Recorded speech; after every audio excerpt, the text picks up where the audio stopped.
Good afternoon बच्चों, एक बार फिर से मैं आपके साथ रवि सर की पाठशाला में आप सभी का मैं स्वागत करता हूं।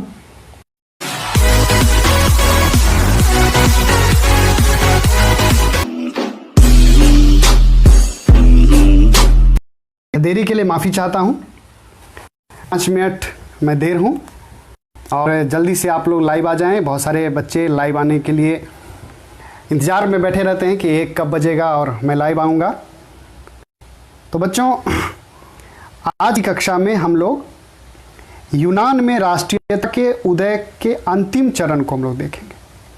कैसे यूनान तुर्की साम्राज्य से, तुर्की शासन से मुक्त हुआ, कैसे उसे फ्रांस मदद पहुंची, कैसे उसे ब्रिटेन से मदद मिला, कैसे रूस में जार निकोलस के बाद, जार अलेक्जेंडर के बाद जार निकोलस आता है और फिर वो ऑस्ट्रिया के मर्जी के खिलाफ यूनान में राष्ट्रवाद के उभरते स्वरूप का उसने स्वागत किया और उसने यूनान के आज़ादी को सपोर्ट किया।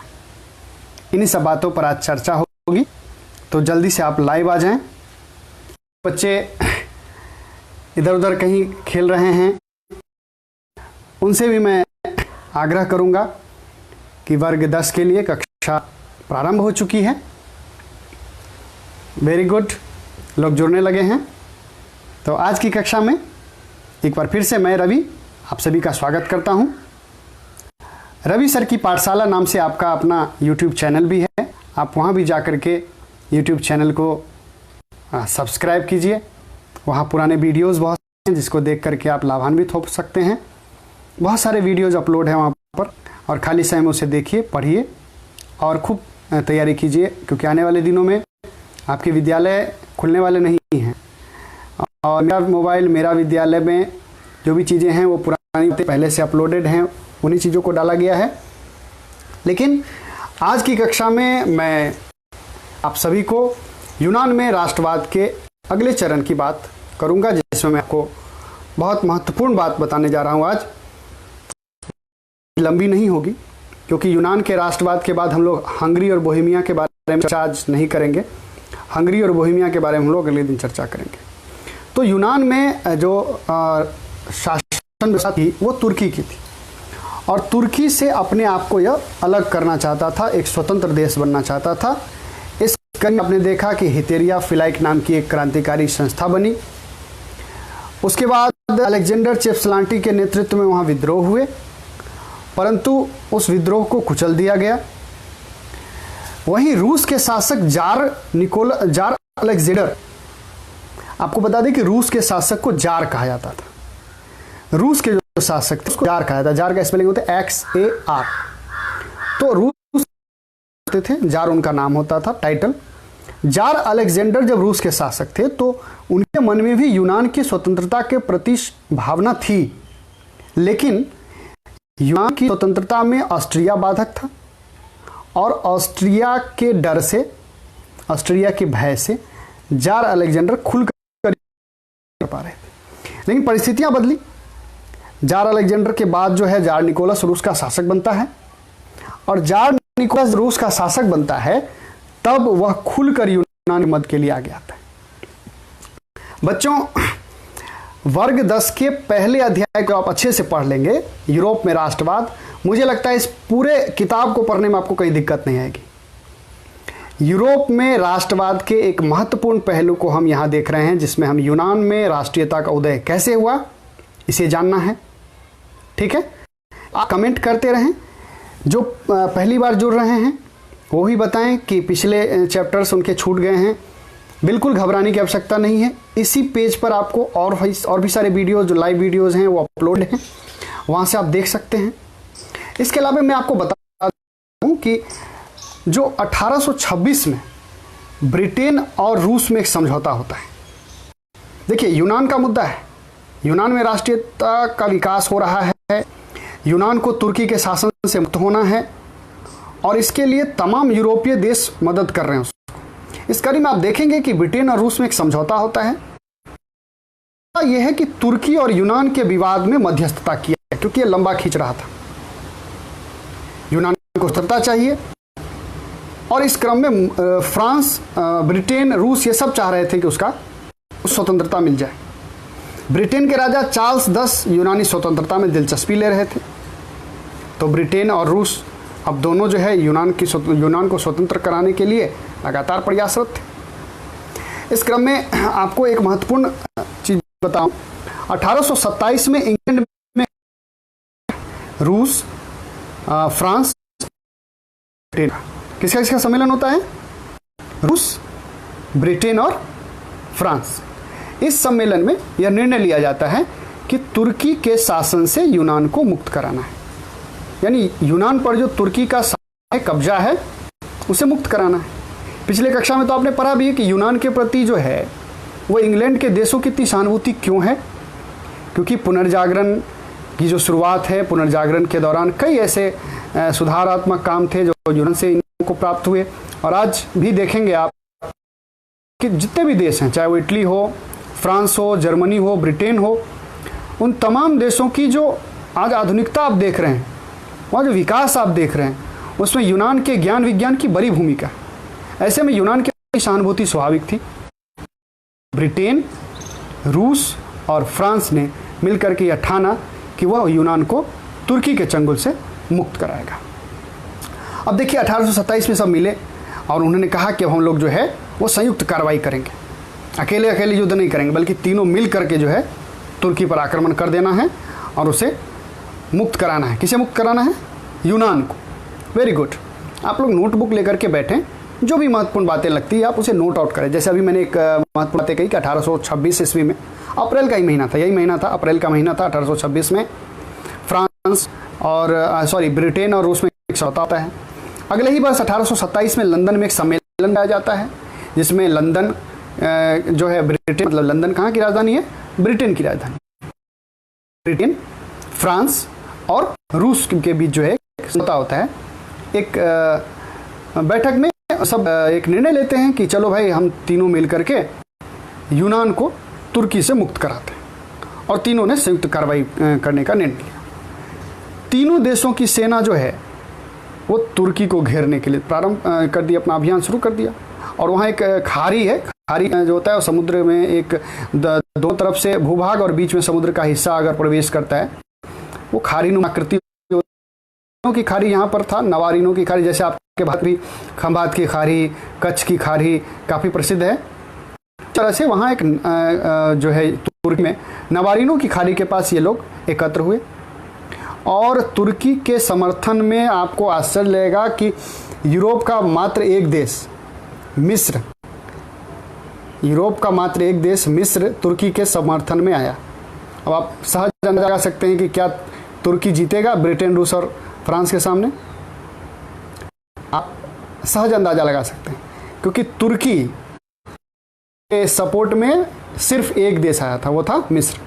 और युद्ध हुआ, और उस युद्ध में किसकी हार हुई होगी? बताइए किसकी हार हुई होगी? वेरी गुड, तुर्की और उसके सपोर्टर मिस्र की हार हुई होगी। और वही हुआ, तुर्की पर मिस्र का शासन समाप्त हो गया। अंशतः थोड़ी बहुत अभी भी उसकी स्वायत्तता मिली थी, लेकिन तुर्की का शासन पूर्णतः समाप्त नहीं हुआ था, क्योंकि मैं अभी बताऊंगा आपको कि इसी दरमियान एक संधि हुई 1829 में। इस संधि का नाम था एड्रियानोपुल संधि, एड्रियानोपुल की संधि। इसको नोट कर लीजिए, ये प्रतियोगिता परीक्षा की तैयारी करने वाले अगर बच्चे देख रहे हैं इस वीडियो को, वो भी इसको नोट कर लें कि एड्रियानोपुल की संधि, एड्रियानोपुल 1829 में यह संधि हुई। यह संधि हुई रूस ब्रिटेन की जो एक शक्ति थी उनका और तुर्की के साथ। इस संधि में बात यह कही गई कि तुर्की का थोड़ा बहुत प्रभाव रहेगा यूनान पर, लेकिन यूनान में अपनी सत्ता होगी, यूनान की अपनी सरकार होगी। लेकिन कहीं ना कहीं यह संधि अभी भी यूनान को पूर्णतः स्वतंत्रता दिलाने में सहायक नहीं था। या यूं कहें कि यूनान के जो स्वतंत्रता संग्राम से जुड़े लोग थे, जो राष्ट्रवादी नेता थे, लगा कि यह कुछ यूनान जो है पूरी तरह से तुर्की के से छूटा नहीं, और उन्होंने इस संधि को मानने से इनकार कर दिया। अब लगा इंग्लैंड और फ्रांस को कि नहीं, तुर्की को से जो है इसको पूर्णतः मुक्त कराना जरूरी है। साथ ही साथ फ्रांस और ब्रिटेन के मन में ये बात बैठ गया था कि रूस जो है यूनान पर अपना प्रभाव डालना चाहता है, और यूनान पर अगर किसी दूसरे देश का प्रभाव फिर हो जाएगा तो फिर तो बात वहीं आ जाएगी। तो इस क्रम में रूस से ब्रिटेन और फ्रांस ने समझौता किया, या यूं कह कि उसने फैसला लिया कि यूनान को पूर्ण स्वतंत्र और उसे स्वतंत्र बनाना बेहतर माना गया। और 1832 में, इसको नोट कर लीजिए, 1832 में यूनान पूर्णतः स्वतंत्र हो गया। मैं कुछ आंकड़े हैं जो मैं जानबूझ के देख करके बता देता हूं, कहीं आंकड़े जो हैं वो स्लिप टंग के कारण कुछ गलती हो जाती है तो सुधार सकते हैं ना, इसलिए आप याद रखें कि आंकड़े बहुत महत्वपूर्ण होते हैं। इतिहास में खास करके ईस्वी, व्यक्ति के नाम, कुछ जगह काफ़ी महत्व रखते हैं, और ये आपके लिए जरूरी है जानना कि इतिहास में समय, जगह और व्यक्ति, ये 3 चीज़ें बहुत महत्व रखती है। इसी क्रम में आपको बता दूं कि बवेरिया के शासक ओटो को यूनान का राजा घोषित किया गया, और अंततः यूनान पर से तुर्की का शासन पूर्णतः समाप्त हो। तो इस तरह से आपने देखा कि हितेरिया फिलाइक नाम की संस्था के गठन से लेकर के अलेक्जेंडर चिपसलाटी के विद्रोह तक, और उसके बाद ऑस्ट्रिया के डर से रूस के शासक जार अलेक्जेंडर का यूनान को सपोर्ट नहीं देना, फिर परिस्थितियों का इसके अनुकूल आ जाना कि रूस के शासक जार निकोलस का बनना, चार्ल्स दशम का जो है वो इनके स्वतंत्रता में दिलचस्पी लेना। देखिए, यूनान में जो राष्ट्रवादी विचारधारा पनपा हुआ और इटली जर्मनी में जो था, वो दोनों में ज़मीन आसमान का फ़र्क है, क्योंकि इटली और जर्मनी के एकीकरण में बहुत सारी बाधाएं थी।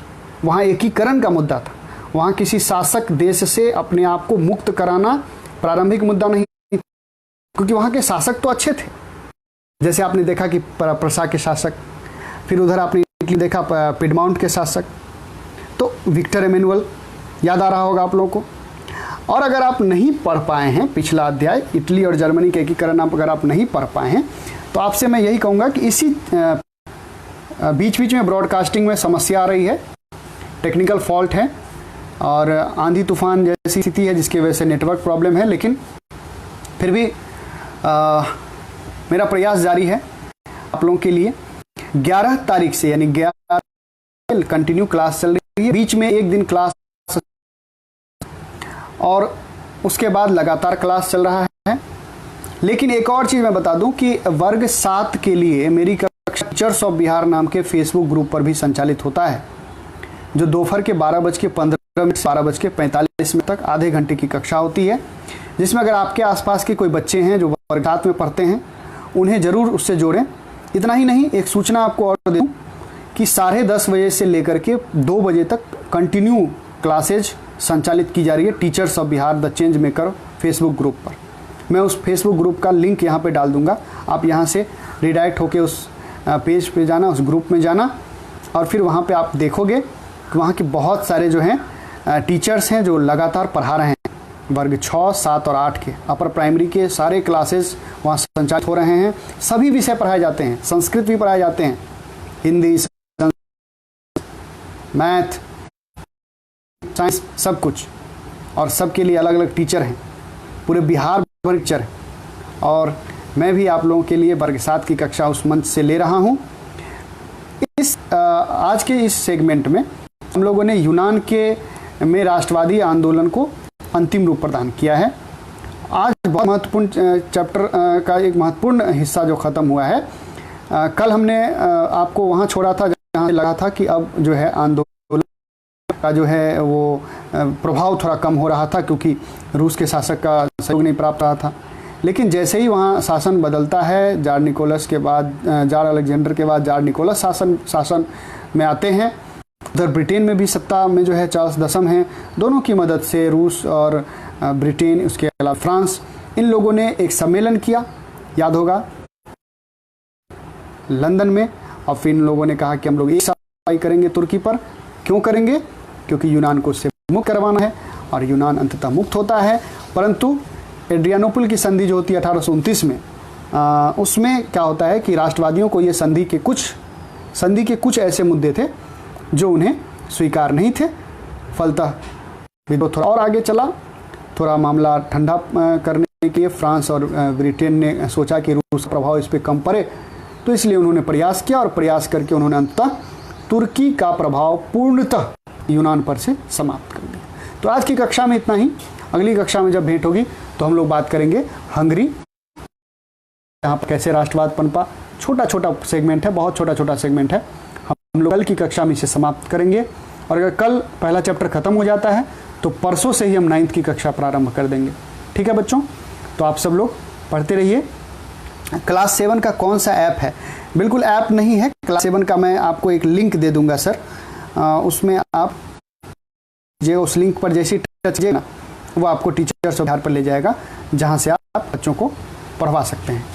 तो बहुत सारे गार्जियंस, बहुत सारे टीचर्स जो इस लाइव सेशन को देख रहे हैं, उनसे मेरा एक ही कहना होगा, एक ही बात कहना है कि आप इस लॉकडाउन में अपने बच्चों के सिलेबस के साथ जो है वो खिलवाड़ ना करें, उनकी पढ़ाई के साथ खिलवाड़ ना करें।